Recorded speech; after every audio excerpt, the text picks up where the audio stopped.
upstairs, and because I had so much water to drink, I'm trying to stay hydrated, all right? I'd had so much water that, you know, I didn't immediately want or need to go to sleep, so I clicked on Full Metal Alchemist Brotherhood and was watching the splendid episode where I happened to kill a certain sin. That was awesome. Has anybody seen it on the Funimation website? Damn. Right? I watched it like twice. I even like woke Laura up. I was like, hey, look. I hate you. I want to be alive in the show. Too bad. So this is a solo panel about whatever the F we want to talk about. An F by my freak. Whatever the freak we want to talk about. Because this is, you know, an all ages panel. I wouldn't swear. Yes.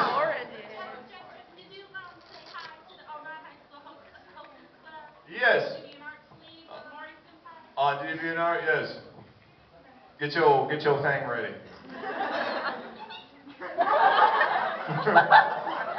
Hello to the Oran High School Hostess Club on DeviantArt.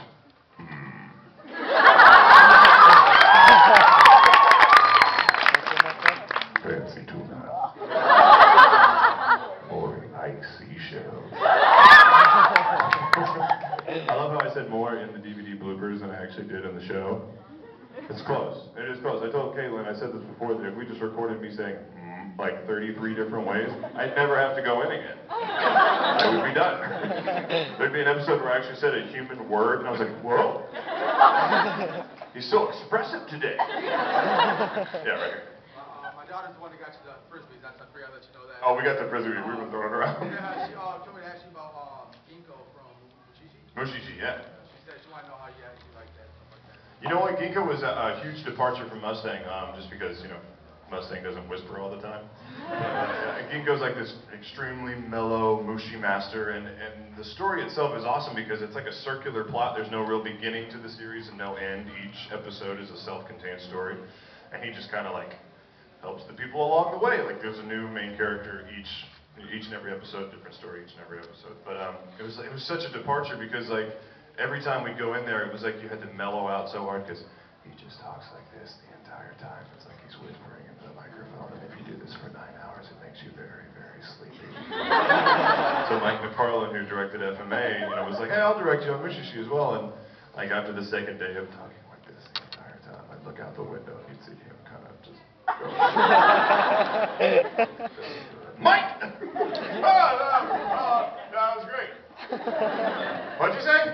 Yeah, but Mushishi's awesome. If you haven't seen it, check it out. The artwork is amazing, and the music is brilliant. We called it the Mushishi Days Box. It's like uber relaxing. So if you've had like, you know, 6 Mountain Dew Red Alerts or whatever the hell they're called, you've been playing World of Warcraft, not the show for you. It'd be like drinking orange juice and then brushing your teeth. Yeah, it doesn't mix up well. Yes, right here. I have 2 questions.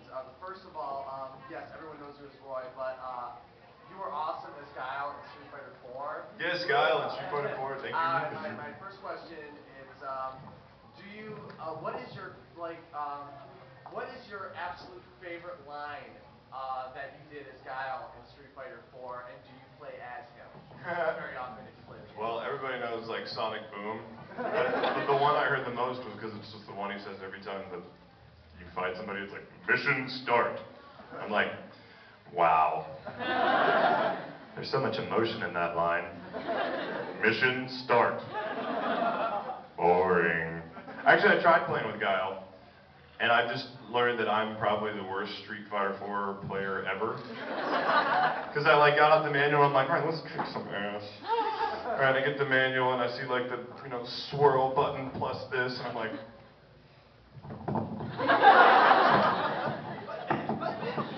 right? And while I'm button mashing the hell out of these things, I'm dying the entire time.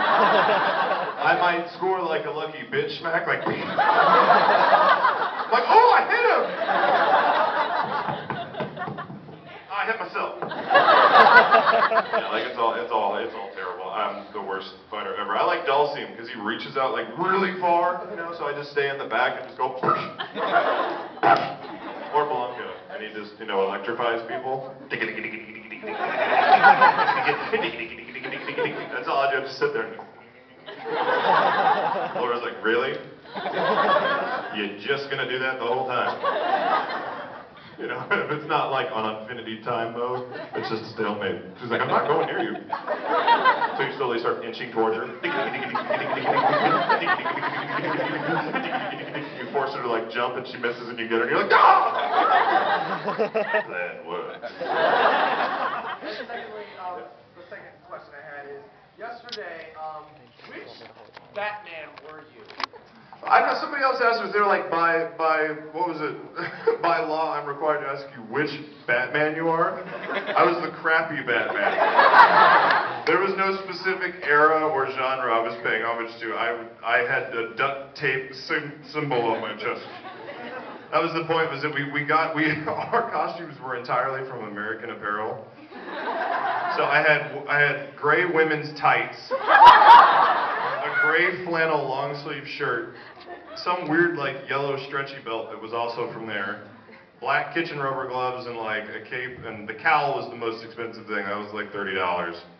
But the rest, I was debating whether to just Sharpie on the bat symbol. I think I'll do that for next time. So I wasn't any particular one. I was the crappy, angry-stricken Batman. That's who I was.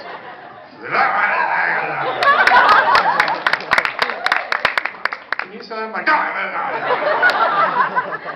Can you give my 2-year-old a hug? With the rose. You blanked, didn't you? That's okay. Happens all the time. We'll come right back. You got it? Awesome. Mushishi, yes. Yeah.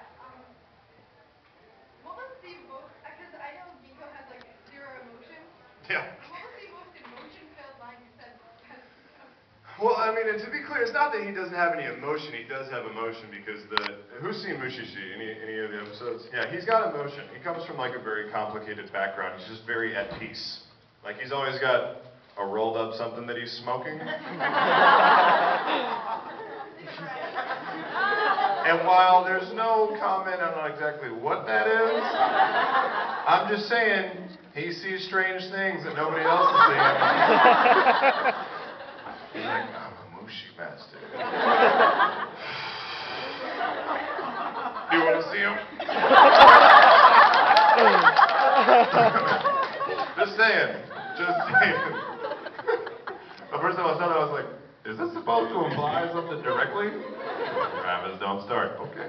I'm going to get an email from the Japanese clients being like, you are fired. Oh. I don't remember. But I liked the episode where it went into Ginkgo's backstory, because how his mom got killed in the landslide and everything like that. I like that episode. Yes, Winter. Do you think maybe you could say the line is word Mustang when you have dogs, oh loyal fans? Oh, yes, let's see. Well, I've said this enough, I should know this. Dog, huh? I love dogs! Dogs embody loyalty. They follow their master's commands above all else. Be a jerk to them and they don't complain and they never once beg for a paycheck. Trust me, Fury, they're the great servants of man. Loyal canine, how we salute thee.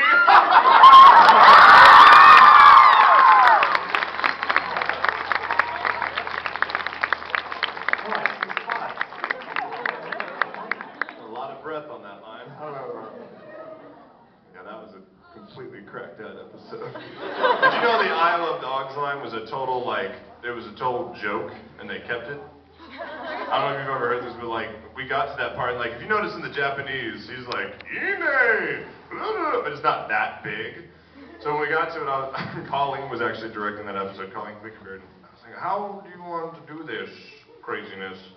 She's like, I don't know, just do something big and stupid. So I went for that like crazy melodramatic voice, which was actually kind of close to what my Armstrong audition sounded like. Those are the 2 characters I auditioned for, and Armstrong, I just made him sound really big and stupid. Which is exactly why they didn't cast me.